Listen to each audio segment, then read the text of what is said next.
Storytime, Evoluzione Radio. Ciao a tutti amici di Storytime, sono Anna dagli studi di Bologna e oggi sono in compagnia di Roberto Salimbeni. Ciao Roberto, benvenuto. Grazie, buongiorno a tutti.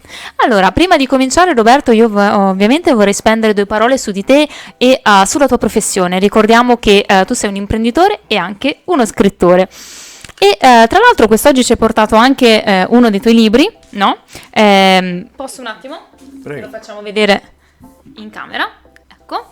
Quindi La grande meridiana di Cassini e insomma ci porta all'interno questo libro di una Bologna misteriosa, no? Tra leggende templari e segreti nascosti. E ti chiedo da dove nasce l'idea di raccontare questa storia e cosa rappresenta per te la Bologna segreta che descrivi nel libro? Ma intanto ho premesso che io sono nato a Bologna e poi adesso vivo in provincia di Modena, quindi ho abbandonato la mia città e proprio da lontano l'ho potuta conoscere forse meglio di quando l'ho vissuta.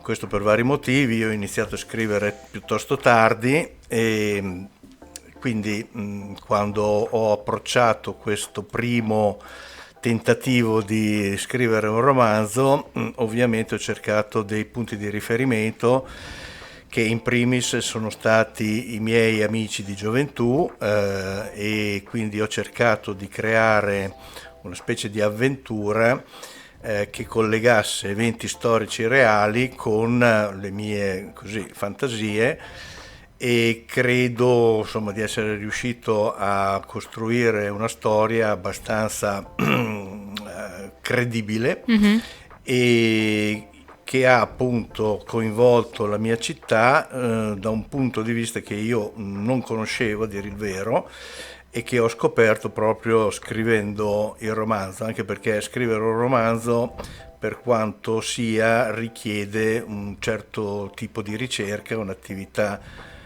di approfondimento abbastanza importante. Io sono un appassionato di storia, soprattutto storia diciamo medievale, eccetera, e quindi ho cercato una trama partendo da un'idea che era quella del ritrovamento di un documento storico nascosto in un libro nel nostro museo civico, e uno dei ragazzi appunto della mia compagnia ha trovato questo reperto e da lì è partita l'avventura. Dimmi. E tra l'altro, insomma, appunto ti dicevo, nel romanzo intrecci elementi storici reali, no? Come la Meridiana di Cassini e i Cavalieri Templari con la fantasia narrativa. Certo. E quindi quanto c'è di vero in quello che racconti e dove inizia invece l'invenzione letteraria? Allora, la mia idea è sempre stata quella di partire da fatti storici acclarati, come si dice, tant'è che nel romanzo poi si troverà nel libro anche uno schema storico di riferimento e naturalmente questo intreccio fra storia e miti e fantasia personale è nato un po' scrivendo la storia stessa, quindi non è che ci sia una pianificazione totale, c'è un'impostazione e poi man mano si scrive e vengono fuori, diciamo, altre cose. Devo dire che il mito dei Templari è un mito molto forte, ancora riconosciuto in tutta Europa, e quindi è sicuramente attira, diciamo, la presa sul lettore, ma ho voluto introdurre anche altri elementi diciamo che si sono poi sviluppati nel tempo, anche dopo quello che è successo ai Templari purtroppo, e quindi ho inserito dei personaggi di Bologna, proprio cittadini di Bologna, che hanno dato il loro contributo, oltre ovviamente a Gian Domenico Cassini, che è stato il progettista realizzatore della Meridiana di Cassini, appunto, che troviamo in San Petronio, e che ha dato, oltre al nome del romanzo, ha dato anche il là a tutta una serie di sciarade, di evocazioni numeriche che all'interno del libro spero di aver spiegato in modo abbastanza chiaro, per dare quegli indizi necessari per cercare le tracce del famoso tesoro dei Templari. E per arrivare a questo ovviamente ho dovuto inserire cose personali, cose diciamo anche della vita quotidiana di Bologna nel periodo in cui io l'ho vissuta. Certo, e anche, insomma, questo libro è anche un viaggio, no? Nel tempo, è una sorta di caccia al mistero. Cosa vorresti rimanesse al lettore una volta chiusa l'ultima pagina e perché secondo te oggi siamo ancora così affascinati dai misteri del passato?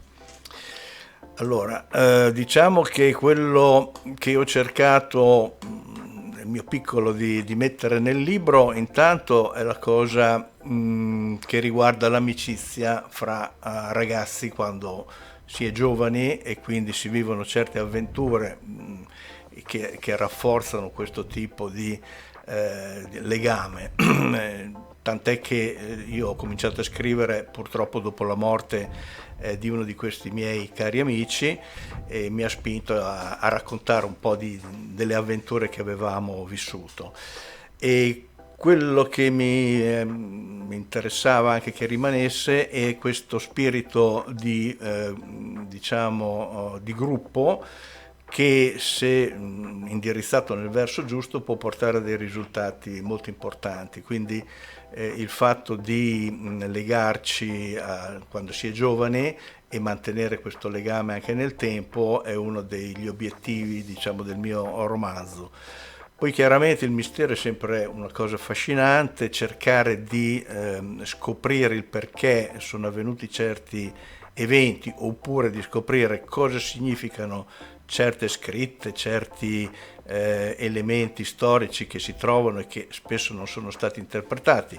Uno di questi proprio nel mio romanzo è il famoso Sator, che è un oggetto che si trova in alcune città italiane e non si è ancora riusciti a spiegare bene il suo significato. Io ho cercato di darne una mia interpretazione, come poi ho fatto successivamente in un altro romanzo in cui invece cerco di spiegare la famosa pietra di Bologna, che è un altro elemento storico della nostra città altrettanto misterioso.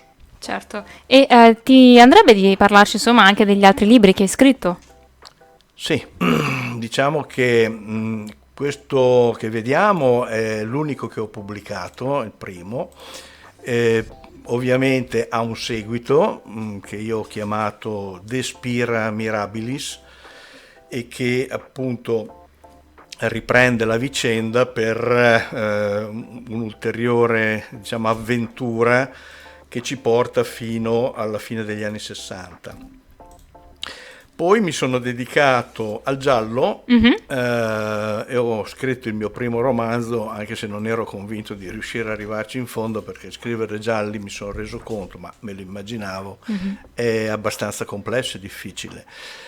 Tant'è che poi ci ho preso gusto e ne ho scritto un secondo e a questo punto li ho chiamati i romanzi al ragù di Roberto Salimbeni, così facciamo una bella collana e vediamo di unire il giallo con la nostra storia culinaria bolognese.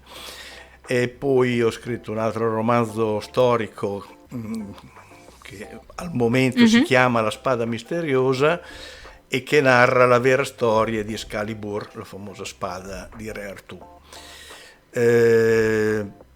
Ho ripreso appunto il discorso dei gialli con 7 omicidi al Pavaglione e poi ho scritto una specie di diario amoroso che racconta un po' le avventure sentimentali di noi ragazzi. E l'ultimo a cui sto lavorando è il mio primo romanzo di fantascienza e si chiama Codice Orchidea. Ottimo, io a questo punto allora Roberto lascerei i tuoi contatti così chi è interessato ti può seguire. Ricordiamo che su LinkedIn ti troviamo come Salimbeni Roberto e che il tuo sito web è www.salimbeniroberto.it e io ti ringrazio tantissimo per essere stato con noi oggi. Grazie a te. Amici, continuate a seguirci, da Bologna è tutto, alla prossima storia. Ciao ciao! Arrivederci. Storytime. Evoluzione Radio.